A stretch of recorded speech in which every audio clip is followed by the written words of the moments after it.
دو خاندان بڑے مشہور ہیں عرب میں، بنو ہاشم اور بنو امیہ۔ بنو ہاشم اور بنو امیہ کی آپس میں چپ کلش جو پرانی چل رہی ہے، اس چپ کلش کو حضرت رسول اللہ پہ اور حضرت معاویہ پہ لوگ چسپاں کر دیتے ہیں۔ بابا ایسا نہیں ہے۔ اگر بنو امیہ خاندان غلط ہے تو حضور پاک علیہ الصلوۃ والسلام نے جب رشتے بنو امیہ کے ساتھ کیے ہیں تو اپنی لخت جگر کا سب سے پہلا رشتہ اپنی بیٹی کا اسی خاندان کو دیا ہے جس کا نام بنو امیہ ہے۔ حضور پاک علیہ الصلوۃ والسلام کی پہلی صاحبزادی، پہلی نور نظر، لخت جگر حضرت زینب کبریٰ رضی اللہ تعالی عنہ، جو رسالت مآب علیہ الصلوۃ والسلام کی پہلی بیٹی ہیں، حضرت رسول اللہ کی پہلی صاحبزادی ہیں۔ ان کا رشتہ ہوا ہے حضرت لقیط سے، جن کی کنیت ہے ابو العاص، والد کا نام ہے ربی، یہ الاموی ہیں۔ لقیط ابو العاص ابن ربی الاموی بنو امیہ خاندان کے ہیں، اور ان سے رسول اللہ صلی اللہ علیہ وسلم کو رشتہ دامادی حاصل ہے، اور یہ رسول اللہ کے پہلے داماد ہیں۔ حضور پاک علیہ الصلوۃ والسلام کی پہلی صاحبزادی۔ تھوڑا آگے چلتے ہیں، رسول اللہ صلی اللہ علیہ وسلم کی دوسری اور تیسری صاحبزادی سیدہ رقیہ اور سیدہ ام کلثوم رضی اللہ عنہما، یہ پیغمبر کی دو بیٹیاں ہیں، لخت جگر ہیں۔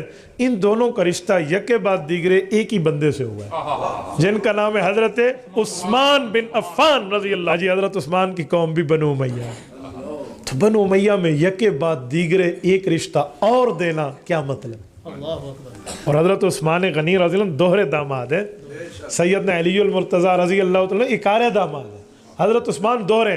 اچھا میں ایک جملہ کہتا ہوں، آپ میں جو بندہ بیٹیوں کا باپ ہے نا اور اس کے سینے میں والد والا دل ہے، ایک بات بتائیں، اگر کوئی بندہ بچی کا رشتہ کرے اور اس کی بچی اس گھر میں خوش نہ ہو اور اس کا انتقال ہو جائے تو وہ والد چاہے گا کہ میں دوسری بچی اس گھر میں دوں؟ کبھی بھی نہیں چاہے گا۔ تو پہلے تو مجھے نبی کا مذہب بتاؤ جو مشرک کو بھیٹی دے رہا تھا، بتائیے، آخری آدمی تک توجہ چاہتا ہوں، نبی کا مذہب کیا تھا؟ ہر آدمی ایک وقت میں تین حالتوں میں سے ایک حالت پر ضرور ہوتا ہے، یا نبی ہوتا ہے، یا امتی ہوتا ہے، یا کافر ہوتا ہے۔ ازل سے ابد تک، آدم سے لے کر قیامت تک، یا کوئی نبی ہے، یا امتی ہے، یا کافر ہے۔ بتاؤ نبی کیا تھا؟ یعنی یہ میں شیعان حیدر کرار سے نہیں پوچھ رہا ہوں، انہیں تو پتا ہے کہ کائنات نہ تھی اور یہ نبی تھا۔ یہ اور سے پوچھ رہا ہوں جو کہتے ہیں کہ 40 برس کے بعد نبی بنا۔ ہمیں اس علمی خیانت کا ہمیشہ سے معلوم ہے، اور آپ حضرات دیکھتے ہیں کہ 5ویں جماعت سے یہ سبق پڑھانا شروع کیا جاتا ہے کہ آپ کو معلوم ہے کہ رسول اللہ نے اپنی بیٹی فاطمہ کو جہیز میں کیا دیا تھا، آپ کو معلوم ہے کہ رسول اللہ نے اپنی بیٹی فاطمہ کو جہیز میں کیا دیا تھا، آپ کو معلوم ہے کہ رسول اللہ نے اپنی بیٹی فاطمہ کو جہیز میں کیا دیا تھا۔ اور کیونکہ دشمنوں کو میں شرم نہیں آتی ہے، بیٹیاں پوچھو تو 4 بتاتے ہو، جہیز صرف فاطمہ کا بتاتا ہے۔ بسم اللہ۔ جب پوچھے کہ جناب بیٹیاں کتنی، کہا 4۔ جہیز فاطمہ کو کتنا لیا؟ جب ان کی شادیاں ہوئی تو اس وقت جہیز آرڈیننس نافذ نہیں تھا کہ جہیز پر پابندی ہو، اس وقت دے ہی نہیں سکتے۔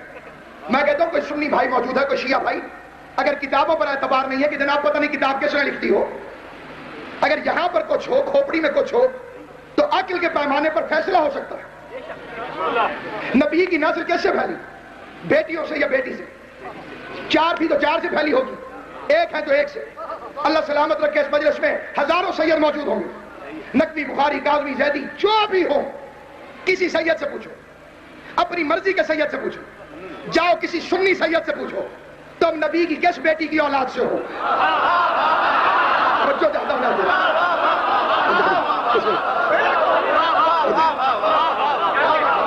جاؤ سچے سید سے نہ پوچھو، جھوٹے سے پوچھو۔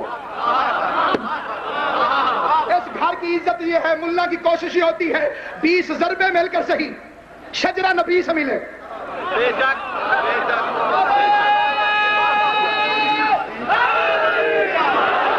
ادھر جو اچھا لگا اس کے نام کے ساتھ لگا دیا سیدنا۔ یہ نا عربی والا نہیں ہے، اردو والا۔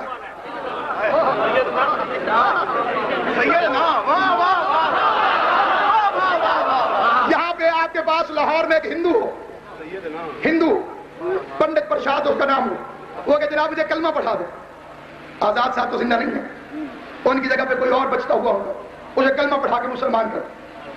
ٹھیک ہے جی. مثال کے طور پر اب وہ اپنا نام رکھے محمد حسین, رکھ سکتا ہے. پہلے ہندو تھا, پنڈت پرشاد تھا, اب مسلمان ہوا, اس کا نام محمد حسین. اب وہ اپنا نام رکھے جی سید محمد حسین. اپنے ایمان سے بتاؤ کوئی شریف آدمی مانے گا؟ کیوں نہیں مانو گے؟ کہ جو کم وقت کال تک بدھ پوجتا رہا ہو وہ آج سید کیسے بن سکتا ہے؟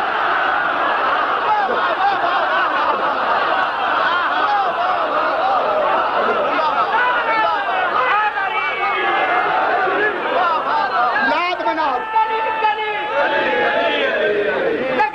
مل کر آخری آدمی تک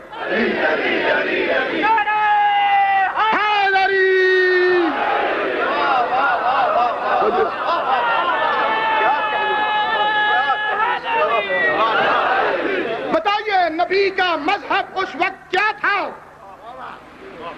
جب بیٹیاں مشرق ہوتی؟ امتی تھے تو کس نبی کے؟ پھر سید الانبیاء وہ ہوگا جس کی اطاعت یہ کرتا رہا ہو, جس کا کلمہ یہ پڑھتا رہا ہو. تو چیف ماسٹر اسے ہونا چاہیے, یہ نہیں ہو سکتا. تو آپ کو مجبور ہے پھر یہی کہنے پڑے جی نبی تھا. تو نبی کا ہر کام سنت ہوتا ہے. یہ مولوی حضرات کہتے ہیں جی فلاں کے لیے رسول نے فرمایا اگر میرے بعد کوئی ہوتا نبی تو وہ ہوتا. اسماعیل صاحب فرماتے تھے لاکھ شکر ہے اللہ کا وہ ہے نہیں, کیونکہ نبی کا ہر فعل سنت ہوتا ہے.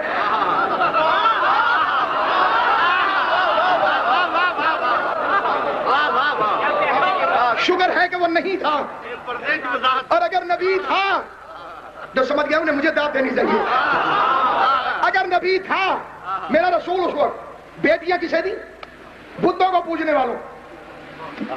تو اب جب مولوی صاحبان نے جیب میں مسواک تک رکھنی شروع کر دی ہے کہ یہ سنت ہے, ایک اچھی سنت کیوں چھوٹے؟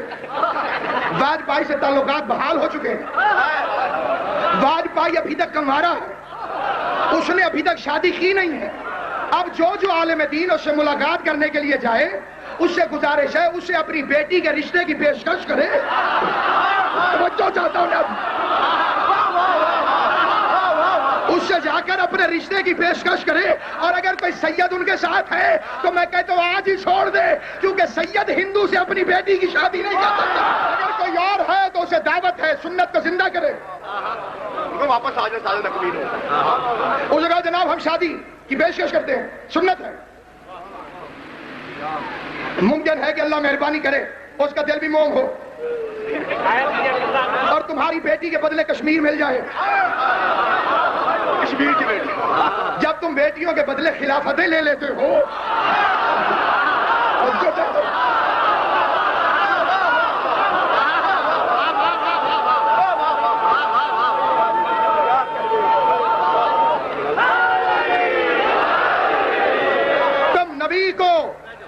بسم اللہ, تم نبی کو اپنے جتنا غیرت مند بھی نہیں سمجھتے ہو.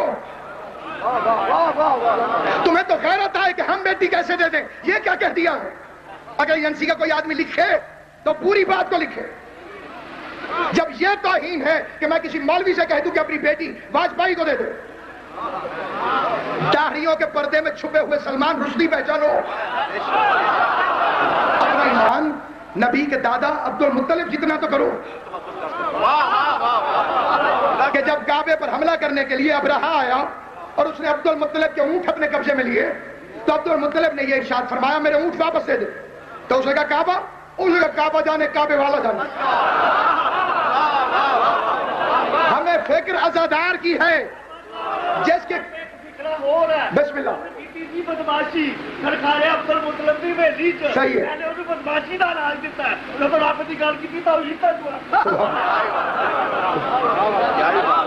حیدر کرار کے دادا نے فرمایا میرے اونٹ واپس کرو.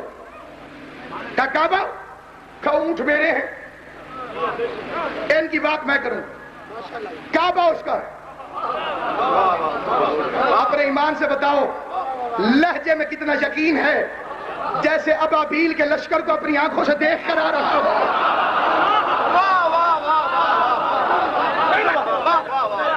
ہمارے لہجے میں بھی یقین ہے اللہ ابابیل تو بھیجتا ہے، وہ چاہے پرندوں کی شکل میں بھیجے چاہے امریکہ کے جہازوں کی شکل میں بھیجے،